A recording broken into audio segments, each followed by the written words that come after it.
চলে এসেছে মার ছেলে হাট জ্বালাতে, কার আবার আমার। গুড মর্নিং গাইস, তোমরা সবাই কেমন আছো বলো। আমি তো ঘুম থেকে উঠে কোনোদিনও ভালো থাকি না, এটা তোমরা সবাই জানো। কারণ তোমরা সবাই জানো যে ঘুম থেকে উঠে আমার আগে ওয়াশরুম যেতে হয় না, মানে আগে আমার রান্নাঘরে যেতে হয়। আর যার কারণে আমার সব থেকে বেশি কষ্ট হয়, মানে কি ঘুম পায়। আমি তো ভাবি সবাই তোমাদের বুঝিয়ে দিই, কিন্তু আজকে রান্নাঘরে যেতে কোনো কষ্ট নেই গাইস, বিশ্বাস করো। কারণ আমার বর বেচারা কতদিন খেতে পারিনি, প্রায় 20 দিন বাড়িতে ছিল না। চেন্নাই থেকে 20 দিন পরে বাড়িতে আসলো। আর আজকে যদি আমি মুখ গোমরা করে থাকি তাহলে কি করে হয়। আজকে তো সুন্দর সুন্দর রান্না হবেই, আর আমাকে করতেই হবে। আর আমি মানে কি রান্না হবে চলো দেখি যাই রান্নাঘরে। আগে আমি নিজেও জানি না, আর রান্না করতে করতে তোমাদের সাথে কথা বলছি। চলো চলো চলো। ফার্স্ট টু লাস্ট কিন্তু এই ভিডিওতে তোমরা আমাকে মুখ কালো করে গোমরা করেই দেখতে পাবা, সেটা ফার্স্টে বলে দেওয়াই ভালো। কারণ তোমরা আবার ভাববা যে আমার কি হয়েছে। বিশ্বাস করো গাইজ, আমার বরের ওপর আমি এত রাগ করেছি, আমার বরই কিন্তু সামনে থেকে ভিডিওটা করে দিচ্ছে, কিন্তু সেটা ঠেলাই পড়ে, মানে গুতোই পড়ে।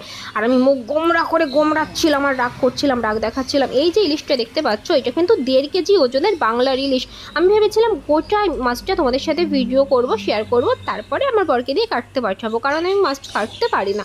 কিন্তু আমার বর কোন সুযোগে গিয়ে মাছটা কেটে নিয়ে চলে এসেছে, আর এসে বলছে সিথি রান্না করো খাবো। গাইস বিশ্বাস করো আমি কিচ্ছু বলিনি আমার বরকে, কিন্তু আমার বর বুঝতে পেরেছে, মানে আমার দাঁত খিচানো দেখে আর আমার গোমরানো দেখে বুঝতে পেরেছে যে আজকে কি রিয়াকশন হতে চলেছে বাড়িতে, মানে কি রিয়াক্ট করব আমি।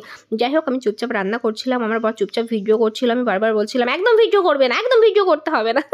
আর দেখো আমি কিন্তু মাছ সুন্দর করে সর্ষে বাটা দিয়ে, পোস্ত বাটা দিয়ে, লঙ্কা বাটা দিয়ে, মানে টক দই দিয়ে ভালো করে মেখে কাঁচা তেল দিয়ে যে বসিয়ে দিয়েছিলাম। আর মাছ কিন্তু মাছের মতোই রান্না হয়েছে, মানে একা একাই রান্না হয়েছে, আমার একটু বসিয়ে দেওয়াই কাজ ছিল আর কি। আর এদিকে দেখো কতকাল খাইনি মাছ ছেলে, সত্যি তো কতকাল খাইনি, 20 দিন চেন্নাই ছিল, ডাল ভাত খেয়ে কাটিয়ে দিয়েছে গাইস। আর দেখো এতদিন পরে না ইলিশ মাছ পেয়ে ওরা স্বর্গ পেয়েছে, স্বর্গ। কিন্তু গাইস একদিন খেলে ভালো লাগে, যে সকাল বিকাল দুপুর রাত নেই, যখন তখন ইলিশ করো, চিংড়ি করো, খাসির মাংস করো, মুরগি করো, সমুদ্রের কাঁকড়া করো, গল্লা চিংড়ি করো, মানে ওদের যে কত আইটেম গাইস। বিশ্বাস করো গাইস আমার রান্না করতে কি ভালো লাগতো গাইস, আমি রান্না করতে কি পছন্দ করতাম, রান্নার প্রতি একটা ন্যাকই ছিল অন্যরকম। কিন্তু গাইস এই যে এদের পাল্লায় পড়ে না, মানে মা ছেলে শুধু আমাকে দিয়ে রান্না করানোর জন্যই মা ছেলেকে বিয়ে দিয়েছে, ছেলে আমাকে বিয়ে করেছে। ওদের পাল্লায় পড়ে আমার রান্নার প্রতি এখন মানে রান্নার নাম শুনলেই ভয় লাগে গাইস, বিশ্বাস করো গাইস ভয় লাগে। আর এই দেখো আমি লাস্টে কিন্তু মানে ফার্স্টে খাবো না করে লাস্টে খেয়েই নিয়েছিলাম, মানে আমিও আর লোভ সামলাতে পারিনি। এই ঘরটাকে যে কি মিস করবো গাইস, বিশ্বাস করো গাইস। আরে বাবা না না, এটা আমারই ঘর, কিন্তু গাইস আমি থাকার টাইম পাই কোথায়। আমার তো ওই রান্নাঘরে বেশিরভাগ টাইম ডুবে পচে মরতে হয়। এই যে আমার বর আর শাশুড়ি এই রাঁধো ওই রাঁধো সেই রাঁধো, মানে সারাদিন রান্নাঘর যদি আমি থাকি, ওদের মতো খুশি এই পৃথিবীতে কেউ নেই, বিশ্বাস করো। কিন্তু আমি রান্নাঘরে থাকি ঠিকই, ভালোভাবে থাকি না, মানে খ্যাচন দিয়ে বর আর শাশুড়িকে থেতো করে তারপরে রান্না করে ঘরে চলে আসি। কিন্তু আস্তে আস্তে ওই আমার ওই রাতই হয়ে যায় জানো তো।